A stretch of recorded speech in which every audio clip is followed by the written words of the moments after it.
चंद्रशेखर रावण के खिलाफ भड़क गया जाट समाज, बीच सड़क पर लगा दी वाट। ब्रज में घुसते ही कौन करेगा रावण का जूतों से इलाज। योगी के विधायक से पंगा लेने चला था नगीना का सांसद, समाज को बांटने का कर रहा था काम। बाबा से लगाई लोगों ने गुहार, बाबा कर दो इनका अच्छे से इलाज। अखिलेश की भी ब्रजवासी ने खोल दी पोल, मायावती को याद दिलाया गेस्ट हाउस कांड। बताया आखिर राजेश चौधरी ने क्यों कहा मायावती को सबसे भ्रष्टतम मुख्यमंत्री। जब से चंद्रशेखर रावण एक योगी के शेर से भिड़ने की भूल कर बैठे हैं, तब से लोगों का गुस्सा उनके खिलाफ सातवें आसमान पर है। कभी चंद्रशेखर रावण के खिलाफ लोग सड़कों पर उतरते हैं, तो कभी ब्रज में आने पर उनका स्वागत करने की बात कहते हैं। लेकिन इस बार माट की ही धरती से लोगों ने चंद्रशेखर रावण को आईना दिखा दिया। दरअसल हाल ही में हमने आपको बताया था कि चंद्रशेखर रावण किस तरीके से शब्दों की मर्यादा भूल गए हैं, कैसे एक सांसद बनने के बावजूद भी वो गली छाप गवारों जैसी बात कर रहे हैं और जूते मारने तक की बातें कहते नजर आते हैं। कुत्ते के पेशाब से उनकी मूंछें कटवाई जाएंगी और गधे पे बिठा के काला मुंह करके जूतों की माला डाल के हम उनको निकालेंगे। अगर उनकी औकात है तो वो सामने आए और सामने आके ऐसे शब्दों का इस्तेमाल करें। ऐसे तो पता नहीं कितने भौंकते रहते हैं और भौंक के चले जाते हैं। पूरे मथुरा में कहीं भी आकर दिखाए है तो उसको उसने तो बोला है और यहाँ की जनता जूतों से उसकी खाल उधेड़ने का काम करेगी। ये हम कह ही नहीं रहे, वो यहाँ आकर दिखाए तो हम करके भी दिखाएंगे। पिटे जाओ यहाँ से। हाँ हाँ, क्या भाई साहब, क्या नाम है? सही कह रहे भाई साहब। उस रावण का भी घमंड नहीं रहा। ये 4 दिन के रावण क्या करेंगे? ब्रज में आए और अपना वेलकम करवाएं, हम जूते लेके हम भी खड़े। धड़ बजाएंगे उसके ऊपर, धड़ बजाएंगे। हाँ, उसकी खाल को उधेड़ कर डाल देंगे अगर हमारे विधायक पे भी यहाँ चाहिए तो। एक माननीय सांसद को माननीय विधायक के लिए ऐसे गंदे शब्दों का प्रयोग नहीं करना चाहिए। पर ये छोटे लोग हैं, उसने कहा तो विधायक जी के लिए छोटे लोग दूसरों पे उंगली उठाते हैं।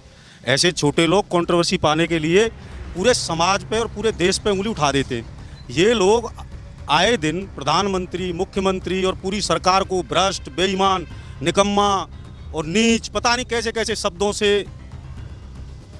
संबोधित करते हैं। तो ऐसे लोगों के लिए मैं इतना ही कहना चाहूँगा कि चंद्रशेखर रावण को अपनी औकात नहीं भूलनी चाहिए।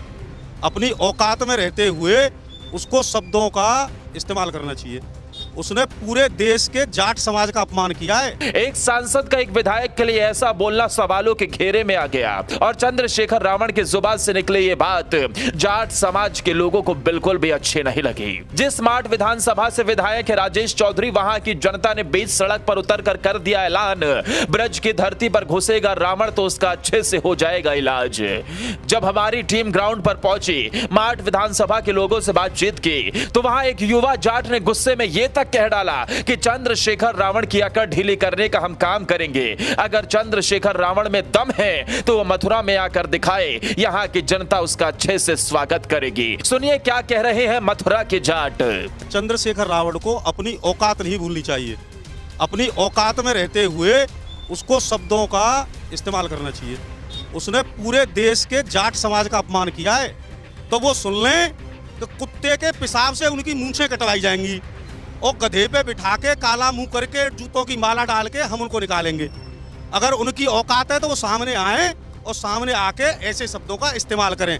ऐसे तो पता नहीं कितने भौंकते रहते हैं और भौंक के चले जाते हैं। राजेश चौधरी उस विधायक का नाम है जिन्होंने 40 साल के तिलिस्म को तोड़ा है। संसद भवन का अपमान है जिसमें वो बैठता है। क्या ऐसी तुच्छ छोटी सोच का व्यक्ति, इतना बड़ा अनपढ़ जाहिल व्यक्ति संसद में चुन के गया है? वहाँ की जनता को भी इसने अपमानित कर दिया जिसने इसको वोट दिया है। हाँ, तो ये भी तो दलित और वंचितों की राजनीति कर रहे हैं। जो अभी तो आपने देखा है, कल परसों इनके संसदीय क्षेत्र में इनके गुंडों ने कितनी बढ़िया राजनीति की है, कितना सम्मान किया दलितों का। तो ये मायावती जी का तो जब करेंगे भाई, ये मायावती जी का तो जब करेंगे जब पहले ये अपने वोटरों को तो कर ले।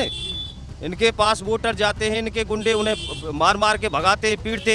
सिर्फ इतना ही नहीं, लोग तो चंद्रशेखर रावण के अलावा अखिलेश यादव से भी फूके बैठे हैं। लोगों का कहना है कि अखिलेश यादव को पहले मायावती के खिलाफ किया गया गेस्ट हाउस कांड याद कर लेना चाहिए। अखिलेश को सोचना चाहिए कि उनकी ही पार्टी का एक नेता एक बच्चे के साथ दुष्कर्म की सारी हदें पार कर देता है, लेकिन उसके बावजूद भी समाजवादी पार्टी के सुप्रीमो अखिलेश यादव उसके खिलाफ एक शब्द नहीं बोलते, उससे बचाने का काम करते हैं। जितने भी अखिलेश जी के मंत्री रहे, संतरी रहे, विधायक रहे, वो पूरे गुंडई प्रवृत्ति के। अभी आपने देखा वहाँ पे बलात्कार होता है, वो पूरा ये बचाने में बचे हुए हैं अपने विधायक को।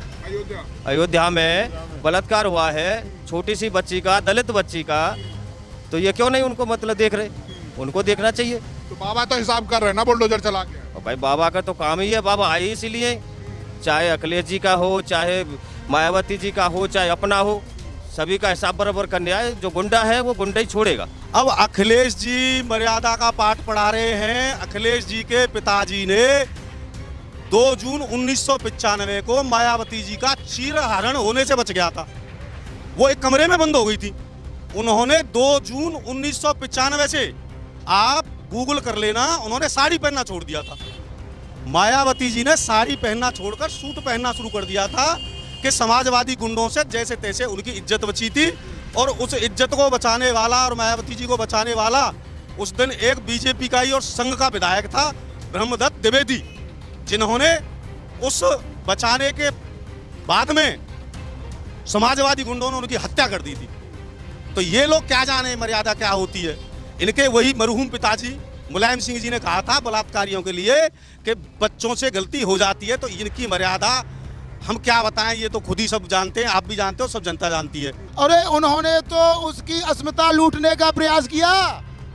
जब यानी जो गेस्ट हाउस कांड हुआ, अगर वहाँ भाजपा के कार्यकर्ता न होते तो उस दिन न जाने बहन मायावती जी के साथ क्या क्या, ये तो बात अलग है। लेकिन उन्होंने यानी भाजपा के कार्यकर्ता थे, यानी हुक्म देव तिवारी थे शायद, उन्होंने वहाँ पर लाठियाँ बरसाई और उसकी जान बचाई। ये उसी यानी सपा के लोग हैं जो आज अरे तरह की बात कर रहे हैं, क्योंकि वोट के लिए, बाकी कुछ नहीं है इनके पास। अपना इनका अस्तित्व तो अब खतरे में है। इस तरह से ये जातिवाद की ही राजनीति कर सकते हैं, बाकी विकास और राष्ट्र की बात ये नहीं कर सकते। आपको बता दें कि चंद्रशेखर रावण मायावती का समर्थन करते नजर आए थे और यहां तक कह डाला था कि मायावती के खिलाफ बोलने वाले विधायक की हम जूतों से पिटाई करेंगे। एक विधायक के खिलाफ ऐसी भाषा को उपयोग करना, जबकि उस विधायक ने मायावती को लेकर भी ऐसा कुछ नहीं कहा था। चंद्रशेखर आजाद को शर्म आनी चाहिए। इसने इतनी घटिया शब्दों का जो इस्तेमाल किया है, चलो पक्ष विपक्ष में कि कोई भ्रष्ट है कि कोई नहीं है, उस चीज का खंडन करो, लेकिन ये थोड़ी है कि तुम किसी को जूतों से पीटोगे विधायक को। ये तो हमारे माठ क्षेत्र की जनता का अपमान किया है। उस आदमी को शर्म आनी चाहिए। उस जनता कैसे जवाब देगी? जनता हर तरीके से जवाब देगी उस आदमी को।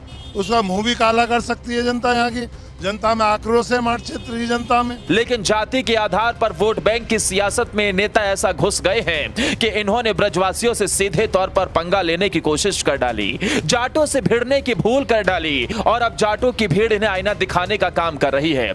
यहां तक कि माठ विधानसभा की जनता ने यह तक कह डाला है कि अगर गलती से भी चंद्रशेखर रावण माठ के अंदर आ गए तो उन्हें सीधा करने का काम हम करेंगे और बताएंगे कि जूते मारना किसे कहते हैं। विधायक को अपमान रहे तो माठ विधानसभा क्षेत्र को अपमान करो, माने पूरी क्षेत्र को अपमान है, ये गलत है। और किसी के बारे में ऐसे अपशब्द न बोलने चाहिए। झाड़ बजाएंगे उसके ऊपर, झाड़ बजाएंगे, हाँ, उसकी खाल को उधेड़ कर डाल देंगे अगर हमारे विधायक पे भी यहाँ चाहिए तो। लोग कह रहे हैं कि ये माठ की जनता का सीधे तौर पर अपमान है। ये विधायक का नहीं बल्कि जाटों का अपमान है और जाटों का अपमान हिंदुस्तान नहीं सहेगा। जब रावण दशानन रावण नहीं रहा तो इसकी क्या औकात है? अगर ये मथुरा में आ जाए तो इसकी बोटियों को नोच नोच कर खा जाएंगे इस क्षेत्र के लोग। और उसके लिए ये ऐसी अभद्र भाषा की टिप्पणी करता है, 2 पैसे की 2 कौड़ी का एक व्यक्ति जो अपने आप को रावण कहता है। जब वो रावण नहीं रहा तो इसकी क्या औकात? ये तो कुछ ही चंद दिनों में मिट जाएगा। वहीं जब हमारी टीम ने योगी को लेकर पूछा तो लोगों ने कहा कि चंद्रशेखर रावण का इलाज तो योगी बाबा आसानी से कर देंगे। योगी को अच्छे से आता है ऐसे लोगों को सीधा करना। योगी न जाति देखते हैं न धर्म देखते हैं, उनका बुलडोजर हर ओर गरजता है, हर ओर बरसता है। राजनीतिक हथकंडे अपनाए जा रहे हैं केवल एक मीडिया में छाने के लिए। और न तो चंद्रशेखर रावण ही मतलब जब से सांसद बना है तब से आपने देखा होगा केवल एक जाति विशेष के लिए कार्य करता है। जी कर देंगे इलाज पक्का, बिल्कुल पक्का इलाज कर देंगे और पक्के से पक्का कर देंगे और करते आए। जो भी अगर ना सुना हो तो बहुत आदमी पीछे रह गए, उनका देख लें। आगे इंटरव्यू क्या देते थे और पीछे अब क्या हुआ उनका।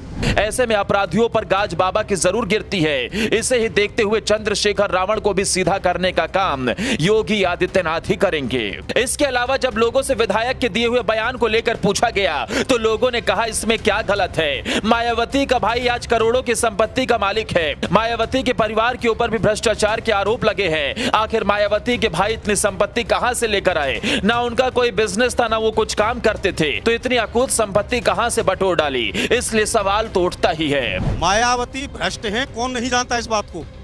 उनके भाई के पास हजारों करोड़ की संपत्ति कहां से आई? जो बड़े बड़े होटल हैं, बड़ी बड़ी संपत्तियां हैं, वो कहां से आई? क्या उनका भाई कोई बिजनेसमैन है? क्या इनका बाप कोई उद्योगपति था? मायावती जी ने सब बेईमानी से इकट्ठा किया। अब भ्रष्ट को तो भ्रष्ट ही बोला जाएगा, चोर को क्या हरिश्चंद्र बोल देंगे? मायावती के लिए 2 शब्द क्या बोल दिए, रावण को इतनी तकलीफ हो गई। अरे ये उसी की पैदाइश है। जिस तरीके से मायावती कहती थी तिलक तराजू और तलवार इनमें मारो जूते चार, तो वही खून है इन लोगों में, वही मानसिकता के ये लोग हैं। अगर भ्रष्टाचारी को भ्रष्टाचारी नहीं कहेंगे तो क्या कहेंगे? चोर को चोर नहीं कहेंगे तो क्या कहेंगे? भाई चोर को तो चोर कहा जाएगा, भ्रष्टाचारी को भ्रष्टाचारी कहा जाएगा। जब इनको इतनी पीड़ा भ्रष्टाचार जी कहने से होती है तो ये भ्रष्टाचार करते क्यों हैं? जब भ्रष्टाचार करेंगे तो लोग इनको भ्रष्टाचारी कहेंगे और खुले मंच से कहेंगे। दोस्तों, जिस तरीके से चंद्रशेखर आजाद उर्फ रावण ने जाट समाज के एक नेता से भिड़ने की भूल की है, उसके बाद लोगों ने जो कहा है उसे लेकर आप क्या कहना चाहेंगे? क्या आप भी इसका समर्थन करते हैं? कमेंट कर अपनी राय जरूर बताएं।